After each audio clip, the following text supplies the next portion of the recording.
नमस्कार, मी स्वाती माझ्या यूट्यूब चॅनलवर तुम्हा सर्वांचं अगदी मनापासून स्वागत करते।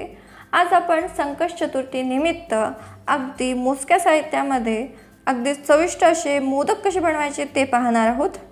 खोया, मावा, मिल्क पावडर असं काहीही न वापरता अगदी सोप्या पद्धतीने तुम्हाला हे मोदक कसे बनवायचे दाखवणार आहे। तर व्हिडिओ शेवटपर्यंत नक्कीच बघा आणि जर तुम्ही माझ्या चॅनलवर नवीन असाल ना चॅनलला पटकन सबस्क्राइब करा।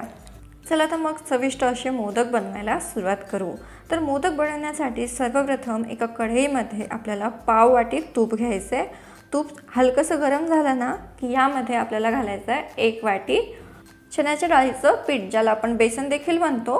पाव वाटी तुपासाठी 1 वाटी बेसन अगदी योग्य प्रमाण आहे। आता हे बेसन आपल्याला मंद आचेवरती छान असं भाजून घ्यायचं आहे। एक 15 मिनिटे लागतात बेसन भाजायला। 15 मिनिटांमध्ये बेसनामधून छान असा सुवास यायला सुरुवात झालेली आहे आणि बेसनाचा कलर देखील छान असा भाजून झालेला आहे, तुम्ही बघू शकता। आता या स्टेजवरती आपल्याला यामध्ये 1 पाऊण वाटी साखर घालायची आहे।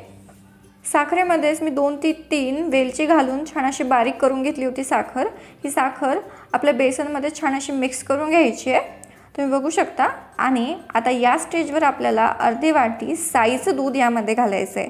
साईच्या दुधाने आपल्या या मोदकाला छान असा रिच फ्लेवर येतो। दूध घालून सर्व जिन्नस व्यवस्थित असे एकजीव करून घ्यायचे आहेत आणि मंद आचेवर एक 3 ते 4 मिनिटे हे बेसन मी व्यवस्थित असं भाजून घेणार आहे। बेसन छान भाजून झालं ना की यामध्ये आपल्याला अर्धी वाटी केसरचं दूध घालायचं आहे। केसरने आपल्या या मोदकाला चव खूप छान येते, तर नक्कीच घाला। हे केसरचं दूध घालून मी सर्व जिन्नस व्यवस्थित असे 2 ते 3 मिनिटे भाजून घेतलेले होते। आता एक मोठा चमचा ड्रायफ्रूटचे काप यामध्ये मी घालणार आहे। सर्व जिन्नस व्यवस्थित मिक्स करून घ्यायचे। आता हे मिश्रण बाजूला काढून थोड्या वेळासाठी आपण थंड करून घेऊया।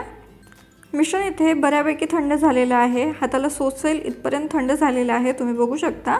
तर आपल्याला मोदकचं मोल्ड घ्यायचं आहे, त्यामध्ये थोडेसे काजू घालायचे आणि आपण तयार केलेलं मिश्रण घालायचं आहे।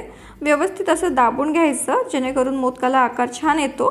आता आपण हे मिश्रण या मोदकाच्या साच्यामध्ये व्यवस्थित असं दाबून भरून घेऊ आणि तुम्ही बघू शकता किती सुंदर असा आपला मोदक बनून तयार होतो।